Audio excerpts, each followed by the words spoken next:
Hey everybody, welcome to day 20 of the Goleta Project. Today we are going to be running around kind of the Cambridge area on both sides of Cathedral Oaks, and got a special guest, Mr. Woodard is here to join us for today. So shout out to the principal for joining with us, and let's get out there. All right, everybody, good morning. This is day 20 for the Goleta Project. I got Mr. Woodard with us this morning. All right, so he's a good sport. We're going to go run around Goleta for a little bit, and thanks for joining us this morning. Let's do it. I happen to know that you were quite a prodigious athlete, even though you like to play it down. So I thought maybe the kids would like to hear a little bit about your athletic background. Okay, it's not that prodigious. High school sports. So I played football and baseball all growing up, and in football, that's pretty quick.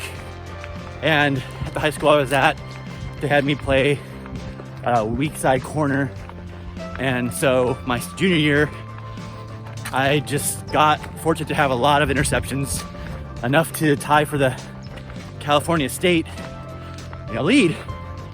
I was like 145 pounds. But yeah, no, and I so got a lot of notice there, and ended up getting recruited by the Naval Academy. Almost went to Naval Academy for football, but I decided not to go a different direction. But my senior year I had a pretty good year too. We went all the way to the CIF semifinals, lost at Lompoc. So I was named to the all-decade San Gabriel Valley football team for the 80s, since my last year was 1990. It was counted for the 80s. And that was basically it. And then you played baseball in high school as well? Played baseball in high school. Again, we were a small school, but we had a really good team, and we're one game away from Dodger Stadium for the CAF championship. And I was an outfielder, pitcher. I was like a leadoff hitter, kind of stolen base, kind of run guy. So yeah, no, it was great. Loved it. And then you coach baseball as Coached well? baseball, coached football and baseball at Wilson High School in Hacienda Heights. And I was the varsity head baseball coach for like 5 years.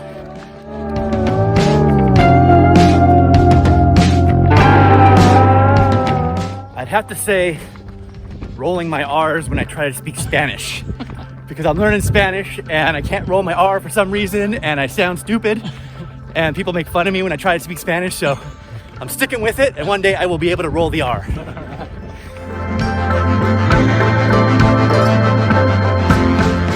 Oh man, I guess that most principals are teachers by trade, so when you become a principal you have to know budgets and all kinds of stuff that you're not really trained on. So a lot of my job is, I would say my job is to make other people look good, but in the budget space I have to make sure I don't look bad. Because budgets are, people say your budget should reflect your values, and so how do you spend your money to make sure the values of the school are showing up in the budget? I know it's kind of a boring answer, but a lot of my job is trying to figure out those kind of logistics.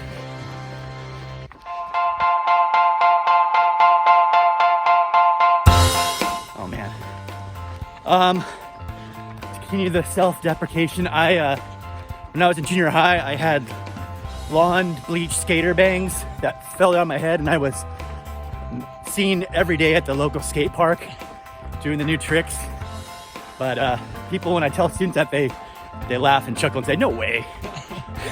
What was your signature trick? I could ollie pretty well. My brother built a half pipe in our backyard one summer, and I was almost to a pretty cool, not 360, but something close, and then I ate it and split my lip and everything, and I had to stop. But that was the end of my skateboarding career. Right. Has this been one of the more challenging years of your life? And what do you do to try and stay positive? Oh man, I think everybody has that same answer of yes.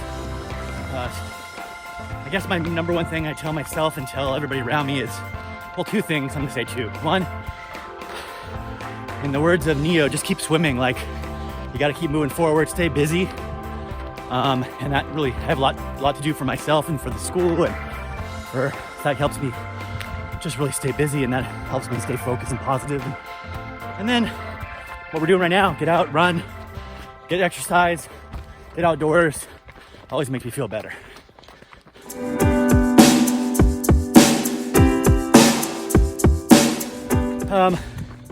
They look a lot like all the extracurricular things you guys do, but it's part of the core curriculum. So if you're passionate about something, that becomes the vehicle for learning. So if you're passionate about sports, you're gonna be in an English class where you're reading about sports, writing about sports. If you like music, you're gonna be able to design your own open-ended projects. You work with a teacher, like kind of like a coach, who establishes what learning goals there are for that unit, and then you get to just go. And that came really home to me when I reflected back on coaching the mock trial team at DP, when those kids were so excited to learn about the law, not because they had a required class, but because they were passionate about learning. And their writing, reading, thinking skills got way better in that environment than any English class I ever taught. And that made me really stop and think, because I thought I was a pretty good teacher. I just feel our structure is not conducive to developing kids' passion. So read the book End of Average, and we need to do school just like the End of Average. Good morning. Good morning.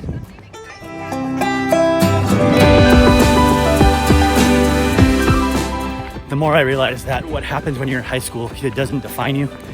I had a really tough experience in some ways in high school, and I had to go to a city college not because it was a cool thing to do like it is now and a smart thing to do, but I had to find it out, and I thought I really messed up, like royally, like I never could get over it. And looking back, it was the best thing that happened to me. And when I see kids just saying, my life is over, or I made a mistake that I can't recover from, I wish they could see themselves 20 years from now looking back, realizing it's not that big a deal.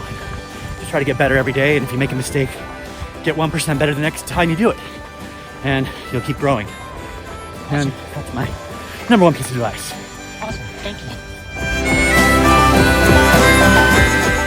Well, that was super cool. Thank you, Mr. Choi, for the opportunity. Yeah, it was great having you. Great, it's nice for the kids to see kind of a different side of you, see his sweat, and just kind of hear some different stuff. So, any last words? We're looking forward to seeing you in the fall. Hopefully we can work it out, and don't be afraid to reach out if you have any questions for anybody on our staff. We are here for you. All right, thanks for joining us. All right, everybody, that was day 20 with Mr. Woodard running around Goleta with the Goleta Project. We ran 6.18 miles today. We were out there for about an hour and 2 minutes. There's Cathedral Oaks right in through the middle there. We kind of ran on Cambridge on both sides of that and around the neighborhoods. I hope you enjoyed it. I really want to send a shout out to Mr. Woodard, Principal Woodard, for joining us. I know it's not easy for him to find the time, but he definitely made it a priority just because that's the kind of guy he is. He just wants to, reach out to the students, try and connect with the students. And so I appreciate him doing that, especially during this time. He's super busy, especially trying to plan things for next year. And I know we all have different ideas about what we kind of want that to look like, and also, just what we're allowed to do. And so in the end, I think it's really important just that what a good guy Mr. Woodard is, and just how much he cares about the students. I know that that's really driving the decision that he's making every day, and so really you couldn't ask much more from the principal. So shout out and thanks to Mr. Woodard, not only for running with us today, but for just being a good principal and looking out for everybody. So thank you for that, Bill. Here is the full map of Goleta. We are getting close to the end of the Goleta Project. So just a little bit in Old Town here, and then there's Cathedral Oaks, just kind of a little bit around both sides on there. I don't know who I'm running with next or when I'm going to be running. I've kind of slowed down a little bit since it's not as easy to get it out to you students. But anyways, I hope you are all healthy, and I hope you are all safe. And I look forward to seeing you out there. Take care. Bye-bye.